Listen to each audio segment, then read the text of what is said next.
Hello, and welcome to Valley View News. I'm Elise Linares. And I'm Daniel Parker.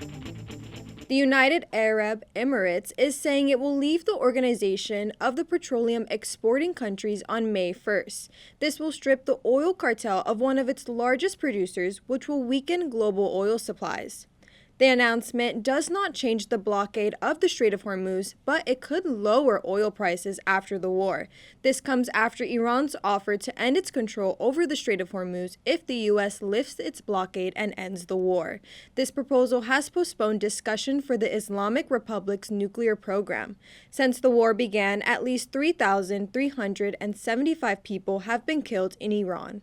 The Department of Justice is asking the National Trust for Historic Preservation to drop its lawsuit against President Trump's ballroom project. There is a divide over whether the ballroom ensures or jeopardizes the safety of the president and his cabinet. The Assistant Attorney General of the DOJ's Civil Division says the lawsuit puts the lives of the president and his family at grave risk. President Trump is saying that Iran has a limited number of days before its oil infrastructure implodes. The president says if Iran is unable to continue exporting oil, the pipelines will eventually fail. Tehran is running out of storage space after it has been forced to move its oil to onshore tanks that are not designed to hold a lot of oil. Experts are saying that Iran could be forced to shut down its oil fields because of the U.S. naval blockade, risking long-term damage to its crude production. Oil prices are rising again after a second round of peace talks was postponed. Brent crude oil rose over 3%, reaching almost $109 per barrel at the beginning of the week, after Washington canceled plans to send a team to Pakistan for negotiations with its Iranian counterparts. Tennessee officials are calling for justice in response to the release of a Memphis high school student, Yasser Lopez Souza. The student was in an ICE detention center for 2 months. The community is saying that ICE is wrongfully putting people in these detention centers. This is not the worst of the worst. These are not criminals. This is a kid living in his high school going to a soccer game. Souza's attorneys are continuing to research the case and are unsure why Souza was pulled over in the first place. Students at California State University Northridge held a protest to stop the alleged racial profiling and arrest of African American students on campus. Our very own Marcus Nocerino was at the protest and has more. The group was protesting and alleges that students of color have been recently arrested after allegedly being racially profiled. At this moment, they are speaking up for their rights, asking for the police to respect them. I feel safe being on campus because I know I have a community to support me. I think if I were not in the SOAR coalition, where we're not organizing with people, I would have a very different experience. I'd have an experience of being intensely surveilled, even as we organize and even as we put on stuff like this rally we did today. Protesters gathered at the library lawn and marched all the way to Valera Hall. I'm half Mexican, but I'm a white passing person. So as a white passing person, I really want to use my power and privilege to speak up for those people of color. Students even spoke about their safety on campus. I personally am not on campus a lot, so I don't really know my safety. I'm usually at home, but I do worry about some of the safety of the other students. The university expressed their perspective on the issue through their Director of Media Relations, Carmen Chandler.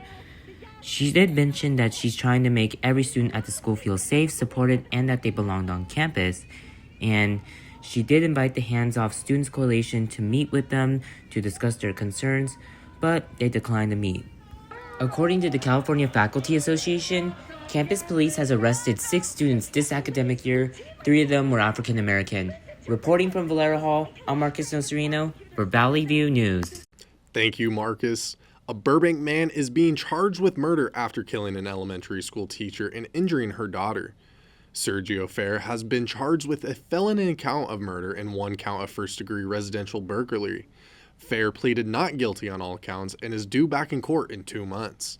The motive for the attack is still under investigation, with many believing the attacks were not random.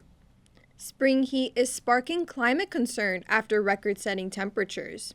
Parts of California are having record low snowfall, and states in the West have seen triple-digit highs.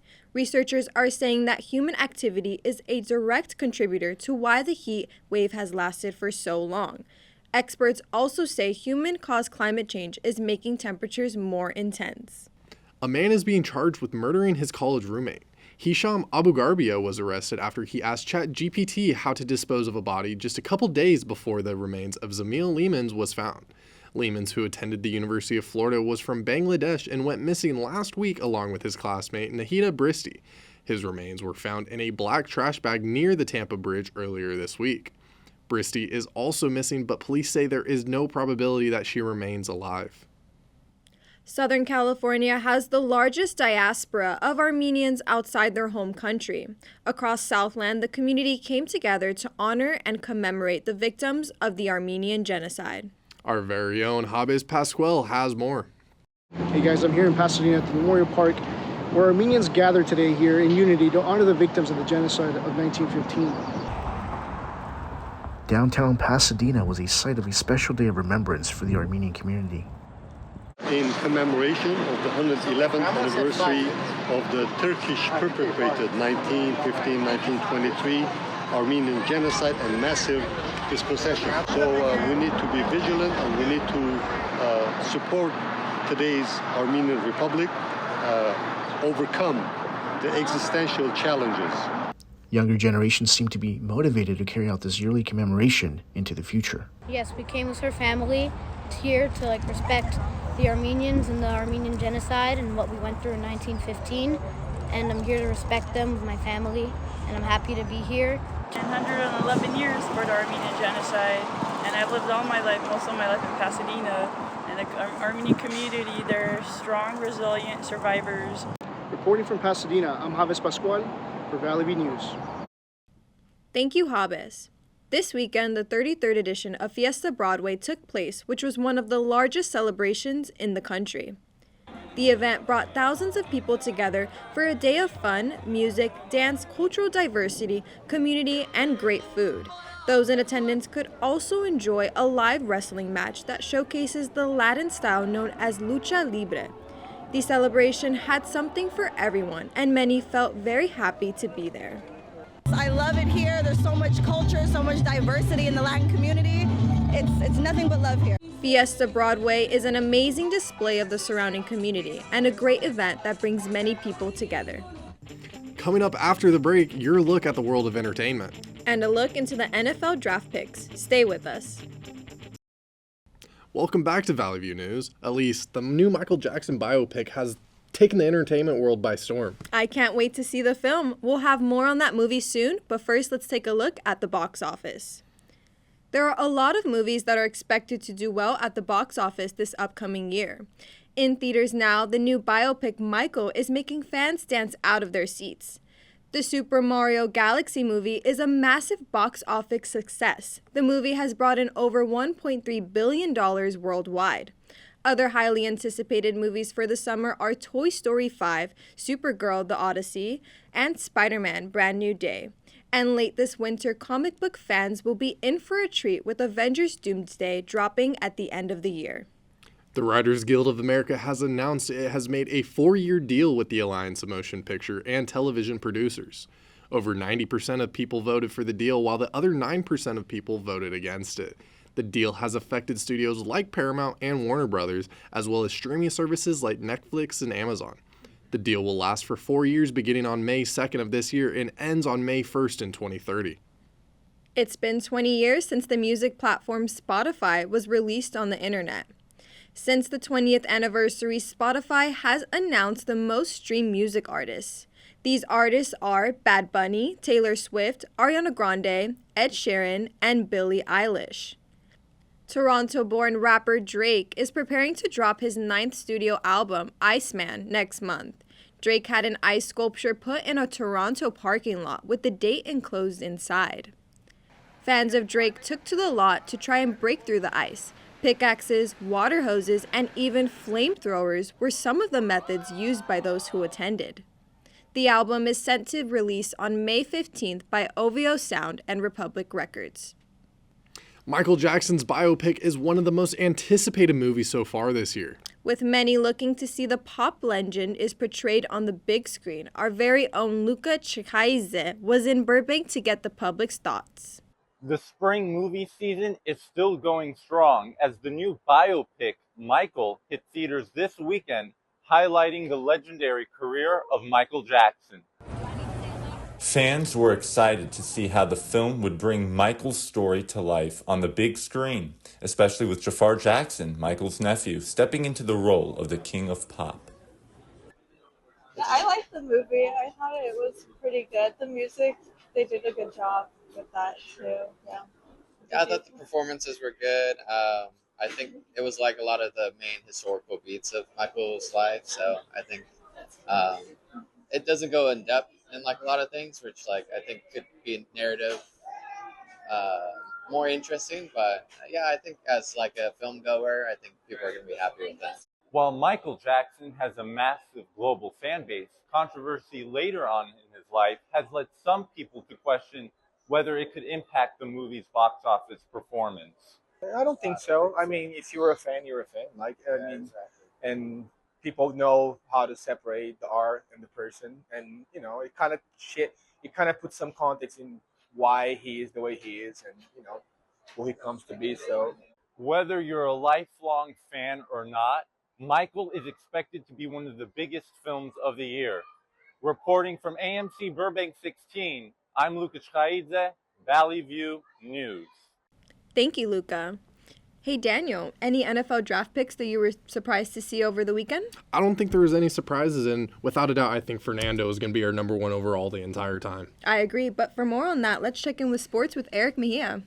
Thanks, guys. I do think there is one little surprise in the Rams side of the NFL draft, but first, the NBA playoffs continue to see intensity and high energy in the first round. After dropping a physical game in Houston, the Lakers look to close out their series against Houston to send the Rockets into the offseason. LeBron's dominance inside the paint proved to be unstoppable even at the age of 41. The Timberwolves have looked strong against the Denver Nuggets, but with star Anthony Edwards being out for the foreseeable future, their playoff run is in doubt. On the other side of the bracket, the San Antonio Spurs are looking extremely strong with Wembanyama back in the lineup. His return has proved to be vital defensively with his 7 blocks throughout the game. They won their series against the Portland Trailblazers 4-1. Meanwhile, the Celtics have dominated the 76ers with Jason Tatum's return proving to be important. In Game 4, he had 30 points, 7 rebounds, and 11 assists for his double-double. But they dropped a vital Game 5 where the 76ers, despite Embiid's injury, they forced a Game 6. The Eastern Conference number 1 seeded Detroit Pistons are down 3-1 in their series against the Orlando Magic, a big comparison to the Western Conference number 1 seeded OKC Thunder, who swept the Suns to set up a potential Lakers second-round matchup. The NHL playoffs continue to showcase intensity and last-minute excitement. Ryan Poehling scored at minute 229 of overtime to give the Anaheim Ducks a 4-3 win against the Edmonton Oilers in Game 4 of the Western Conference first round at Honda Center on Sunday. Following his own face-off wins, Poehling sent a centering pass toward the crease that hit off the skate of Oilers defenseman Darnell Nurse, and that was nudged just across the goal line by the skate of the goalie Tristan Harry. The LA Kings, on the other hand, will enjoy the offseason after being swept by the Colorado Avalanche. The NFL draft happened across last weekend, and what an interesting set of events took place in this year's draft. The LA Rams used their first-round pick to select quarterback Ty Simpson with the 13th overall pick. Fans are divided on the selection, especially after Matthew Stafford's MVP season. In the second round, the Rams picked Max Clare, adding to their deep pool of tight ends. The Chargers used their first-round pick to select defense lineman Akeem Mesidor out of the University of Miami. But the draft was highlighted by Heisman Trophy holder Fernando Mendoza, who was selected first overall by the Las Vegas Raiders. He had this to say. There's a lot of anticipation coming to this pick, but now I'm really glad that all the outside noise is done. I'm officially a Raider. I'm excited to be humble and hungry and get to work. The Italian government and football officials have firmly rejected a proposal by a U.S. envoy to replace Iran with Italy at the 2026 World Cup.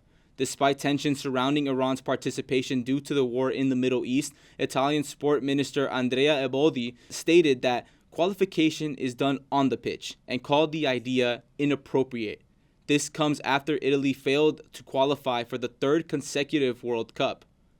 More on the World Cup. 4 new tickets are up for resale altogether for family and friends, but it's not as good as it sounds. The tickets are being sold for $2,999,000 each. That works out to over $9 million for all 4 of those tickets.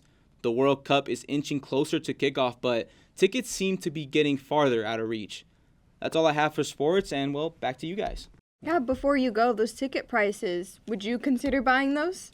I mean, it's kind of crazy to think about, right? I mean, it's $9 million for 4 tickets at the World Cup, and even then, when you go look at the tickets for like the group stage games, it's like $2,000 for the cheapest you can get at. Right.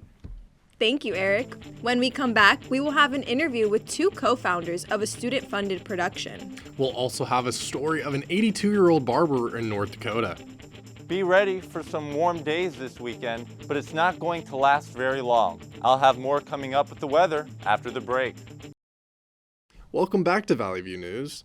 Elise, man, it's really starting to feel like summer. I don't know about you. I know, the drive here was beautiful. The sun's out. It's warm again. And Luke will have your forecast with more. Well, thank you guys. Yes, we're going to have some warm weather this weekend, but after that, we will see a bit of a cool down. Let's take a look here. In the San Fernando Valley, the weekend will start pretty warm on Saturday with the high of 81 degrees, with the lows being in the low to mid 50s. Sunday, we will see a bit of a cool down with the high being 74 degrees and the lows being in the mid 50s. Early next week, we will see partly cloudy skies with the highs in the upper 70s to the mid 80s and lows in the low 50s to the high 50s. Moving on towards downtown Los Angeles, expect some cool weather with the highs in the mid to high 70s and during the night, lows in the mid to high 50s. Early next week, we will see a decrease in temperature as the highs will be in the mid to high 60s throughout the week with mostly cloudy skies early in the mornings with partly cloudy skies appearing in the afternoon. Heading towards the beaches, we will see some crisp weather this weekend with highs in the mid to high 70s with lows around the mid 50s with some partly cloudy skies during the day. After the weekend, it will be much colder with highs in the mid to high 60s and lows around the low to mid 50s with mostly cloudy skies during the day. Moving on towards the Inland Empire. Starting Saturday, we will see highs in the low 80s with some mostly cloudy skies and lows in the mid to high 50s. On Sunday, we will see a dip in the temperature with the highs being in the low 70s with some cloudy skies. Early next week, we will see highs between the high 60s to low 70s and lows around the low to mid 50s with sunny skies on Tuesday. But there is a 40% chance of seeing rain on Wednesday. Now, with colder weather coming in the next week, be prepared to wear extra clothing to stay warm, especially if there is rain during the week. Now, that's all I have for the weather. Back to you guys. Thank you, Luca. Storytelling comes to life on the big screen, but it's the work behind the camera that may go unnoticed. Valley View's own Alan Leyva sat down with 2 college students who started their own production company while also balancing a college workload. Let's take a look. I'm joined today by the co-founders of Kiki Films and Media Production. Creating art and storytelling is such a difficult task, but these 2 college students here at CSUN are paving their own path. Here today to tell us more is Kate Noble and Alyssa Hernandez. Thank you guys for joining us today in the studio. Yeah, thank you for having us. Yeah. So as co-founders of the company, how do your roles kind of differ, and what do you guys feel like you bring to the production? Yeah, do you want to? Yeah, so I focus more on the logistical and like financing part of the company, and yeah, and I would say I'm more on the creative aspects and like the communications. Both of us really do communicate with everybody, but in terms of like connecting with people and just like kind of bringing everyone together and like doing our post or like advertisement, I would say it's a little bit more on my end, just because I feel like she's the backbone and like creating all the insurances and budgeting and all that good stuff. Yeah, but both of us on our projects, we're both producing it. Yeah. Mm-hmm. Cool. And Kate, you said your emphasis is like on the producing side. When would you say like you found that passion for like producing? I would say at first when I came to CSUN, I really wanted to go in for like directing or cinematography. And then when I got the experience to direct on a CTV 250 class, I realized that I don't think it's the pathway I'm supposed to take. And I kind of like dabbled a little bit in producing just because I had to like help the producers a little bit just because we were all still learning, and I felt like I was kind of like the crazy director where I needed to know what was happening. And then that's where I fell in love with producing, and then after that, that's when we started to decide to produce a big project, and that's when I fell in love with it. And directing wasn't what I wanted to do; it was producing. And then, Alyssa, you're more on like the media management side of everything. Do you feel like that's helped you so far in terms of like growing the company? Yeah, it has. Studying entertainment media here at school has helped a lot, learning about like the industry and the business side of things. Initially, when I started here at CSUN taking film classes, I didn't know I wanted to do like business side. I thought I wanted to do a lot of production, but I've learned that I'm really passionate about all of the hard, difficult stuff that everyone wants to avoid. I really love that part of it, and yeah, I've learned a lot. As women, you know, in such a competitive field, have you guys encountered any obstacles so far in your journey? We've encountered some obstacles, of course. That's what happens in the industry, but from those we're able to learn so much, and we're able to overcome. Really. I think for me though, it's just kind of crazy because we have sets that are like almost 30 people to 40 people, and we really just work with like less than like 8 girls per shoot, and like let's say a 30-person crew and cast. So for me, it's more like trying to prove to everybody that like, yeah, we're just producers, but we could do more. Like, we want to be more involved. Like, that's why for us, we like to double stack on roles in productions. Like, I like to production design and produce. She likes to AD and produce. Yeah. And like, we feel like those are both head department roles. For her too, especially as a first AD, you have like a 25 to 30 person like crew full of guys, and the person you're gonna listen to is your first AD. And for her to be able to like project herself as like this person who like they need to listen to, it's just, I think it's pretty empowering for her to just like to stand up in front of everyone and be like, hey, you guys need to listen to me, like we need to stay on schedule, and then for everybody to respect her. I think that's admirable. Yeah, and I think with producing and like this company too, it's like helped us like not be afraid to use our voices like on set and outside of set. Like we've learned so much about like film, but also about ourselves as well. I just want to thank you guys again for joining me. Production is such a complex thing, and you guys are doing that while in college. Thank you. That's amazing to see. That's all the questions I have. Daniel and Elise, back to you guys in the studio. Thank you, Alan. If you're looking for a haircut, a man in North Dakota has been cutting hair for nearly 65 years. A West Village barber is lifting the self-esteem of many by providing fresh haircuts to anyone who needs to look and feel good. Orlando Roki's career started at 17 years old. Like many other teenagers his age, he was uncertain about his career path and limited employment options, but not for long. Roki found his niche as a barber, and for the last 65 years, he has built long-lasting professional relationships with his regular customers. Now you know when you need a good haircut with a good positive attitude, look for Roki, who at 82 years old doesn't look to be stopping anytime soon. That's all for us on Valley View News. I'm Elise Linares. And I'm Daniel Parker. For updates, follow our YouTube channel at Valley View News and our Instagram page at Valley View News CSUN. Thanks for watching.